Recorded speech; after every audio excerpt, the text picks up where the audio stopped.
Hi, നമസ്കാരം. എൻ്റെ പേര് മിജി. ഞാനൊരു ഹയർ സെക്കൻഡറി സ്കൂൾ അധ്യാപികയാണ്.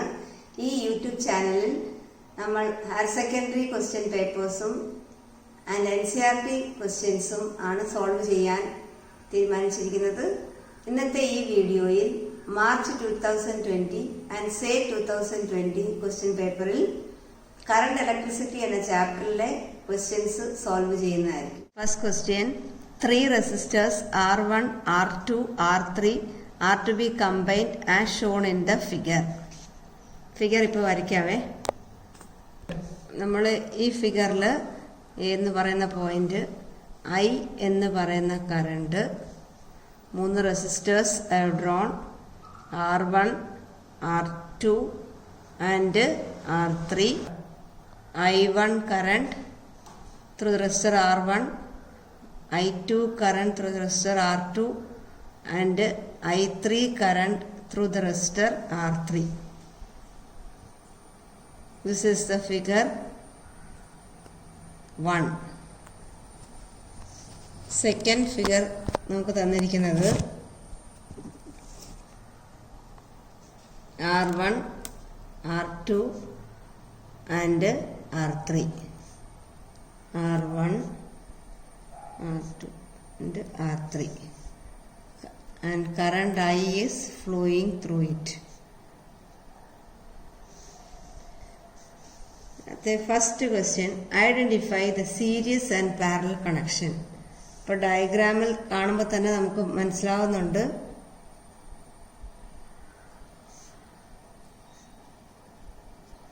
സീരീസ് എന്ന് പറയുന്നത്. ഫസ്റ്റ് ക്വസ്റ്റ്യൻ: സീരീസ് എന്ന് പറയുന്നത് figure 2, one after the other, and the parallel combination. അതേ ക്വസ്റ്റ്യനിൽ രണ്ടാമത്തെ part parallel combination. Parallel combination is given by figure 1, that is one below the other. രണ്ടാമത്തെ question: which combination has lowest effective resistance? അപ്പം lowest effective resistance എന്ന് ചോദിച്ചിരിക്കുമ്പോൾ നമുക്കറിയാം parallel കോമ്പിനേഷനിൽ 1/R effective is equal to 1/R1 plus 1/R2 plus 1/R3. അപ്പോൾ ഇതിൻ്റെ effective resistance കാണിക്കുമ്പോൾ ഈ parallel combination ആയിരിക്കും ഏറ്റവും മിനിമം ആയിട്ട് റെസിസ്റ്റൻസ് കിട്ടുന്നത്. So the second question answer is figure 1. Third question: arrive at the expression for effective resistance of parallel combination.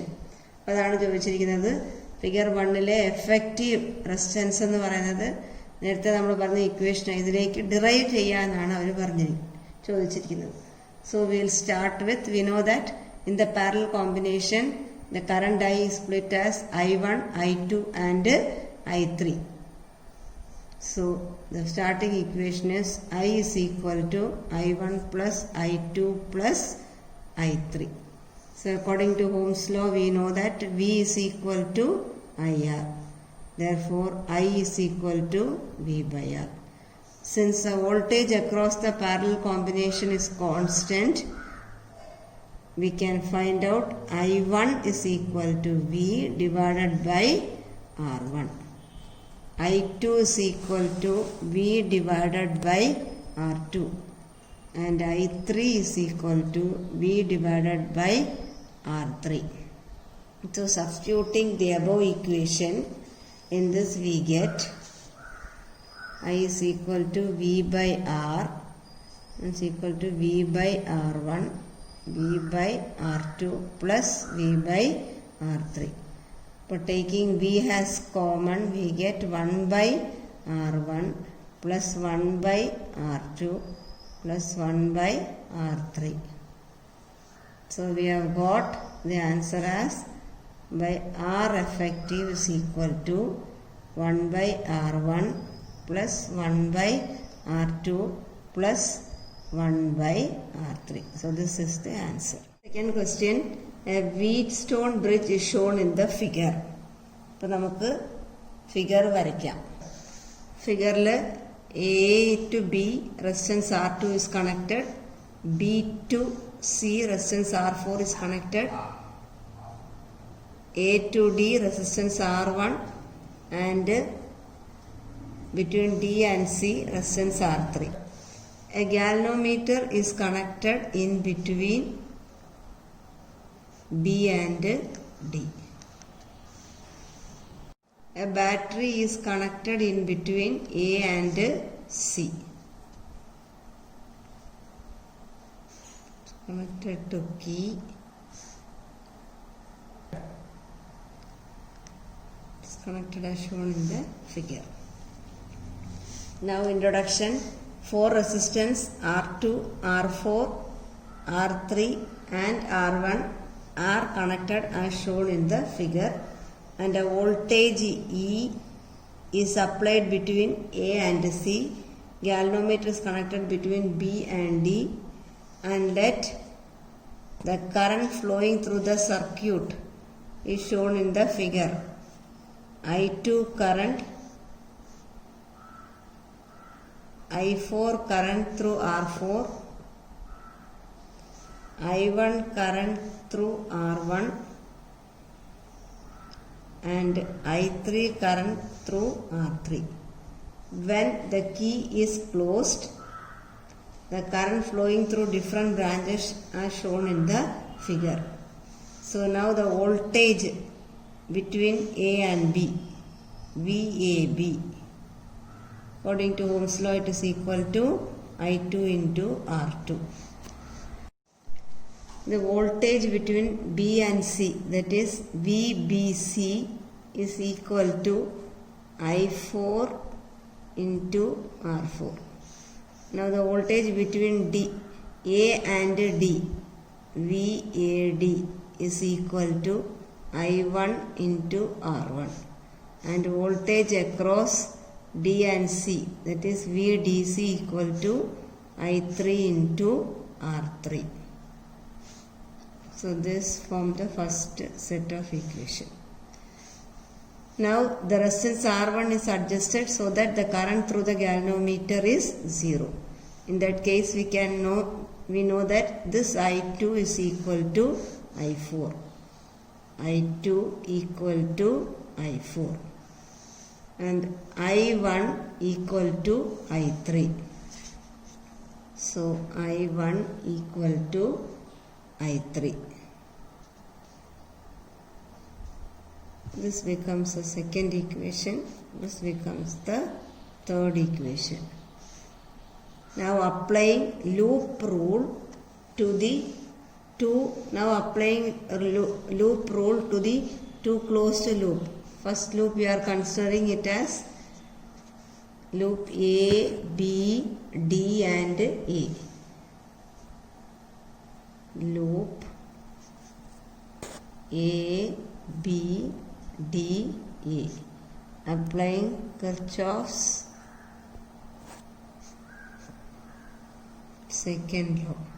We have already studied that when we go in the direction of current, the product of I2 and R2 is given negative. So in that case we get minus I2 into R2.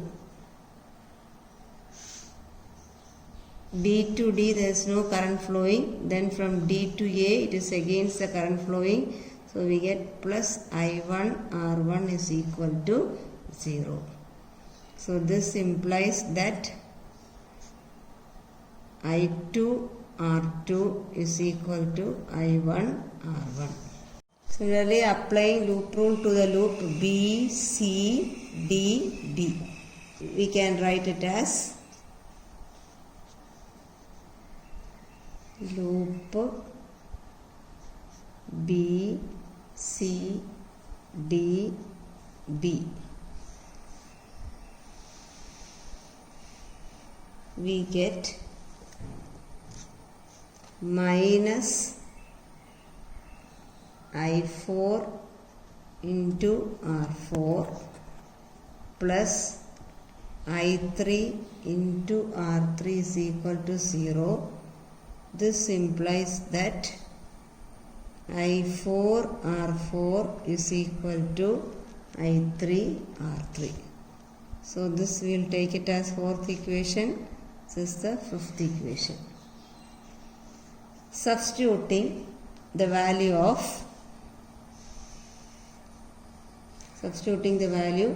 I2 equal to I4 and I1 equal to I3 in this equation, we get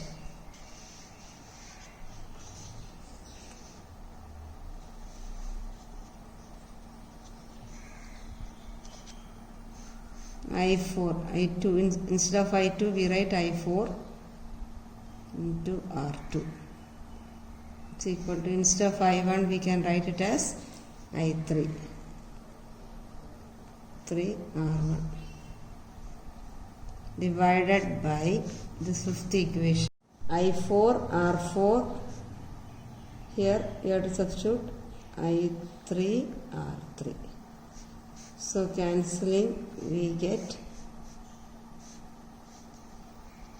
R2 by R4 is equal to R1 by R3. That is, we have got the relation, that is the ratio of the upper arm. R2 by R4 is equal to R1 by R3, ratio of the lower arm. Figure shows the diagram of potentiometer. നമുക്ക് diagram വരയ്ക്കാം. Diagram AB is the potentiometer wire. A is connected to a cell of EMF E1, resistance R connected to B, and the A is also connected to secondary circuit through the cell E2, galvanometer and jockey. First question, give the principle of potentiometer. The principle is that potential difference between 2 points of a current carrying conductor of having uniform thickness is directly proportional to the length of the wire between these 2 points, that is L. So we write it as E directly proportional to L. First question is over. Second question is a problem. The length of AB is 3 meter and resistance per unit length of the potentiometer wire is 4 ohm per meter. If E1 is equal to 4 volt, is given the question, E1 is equal to 4 volt, R equal to 20 ohm and E2 is equal to 1 volt, find the length of the potentiometer wire that balances E2. So we are going to work it out. Length is already given as equal to 3 meter. Resistance per unit length is equal to 4 ohm. So we have to calculate. So the total resistance of the potentiometer wire, is equal to length is 3 meter and resistance per unit length is 4. So 3 into 4, it is equal to 12 ohm. Therefore, current through the potentiometer wire I is equal to E1 divided by R plus RP. It is equal to 4 divided by the total resistance R plus RP is 20 plus 12. So we get equal to 0.125 ampere.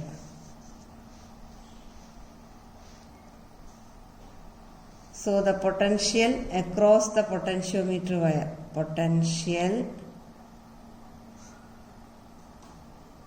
across potentiometer wire. So we calculate VAB is equal to I into resistance of the potentiometer, that is equal to, I already we have found out as 0.125 ampere into resistance of the potentiometer wire is 12 ohm into 12. So we will get that is equal to 1.5 volt. Then potential gradient.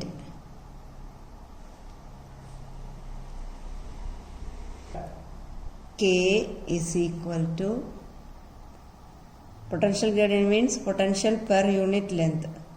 So VAB by L, that is equal to 1.5 divided by 3, it is equal to 0.5 volt per meter. Now we have to get balancing length for the cell E2 is given by the equation. That is what we are asked to find. So we have E2 is equal to potential gradient into L2, or K equal to 0.5 into L2, and E2 is given equal to 1 volt. Write it as 1 volt. So L2 is equal to 1 by 0.5. So L2 is equal to 2 meter. So find the length of the potentiometer wire that balances E2. So we have got the length L2 is equal to 2 meter. The question, if E2 greater than E1, can we get the null deflection in the galvanometer? Give reason. E1 is the EMF of the primary circuit and E2 is the EMF of the secondary circuit. Question ചോദിച്ചിരിക്കുന്നതാണ്, E2 E1നേക്കാൾ കൂടിയതാണെങ്കിൽ null deflection കണ്ടുപിടിക്കാൻ, null deflection കിട്ടുമോ എന്നാണ് ചോദിച്ചിരിക്കുന്നത്.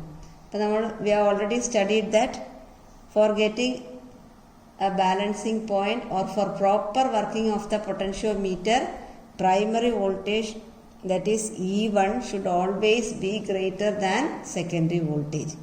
In this question, it is said that E2 is greater than E1. So the answer is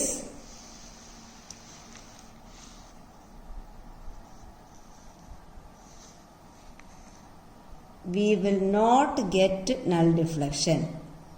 We will not get null deflection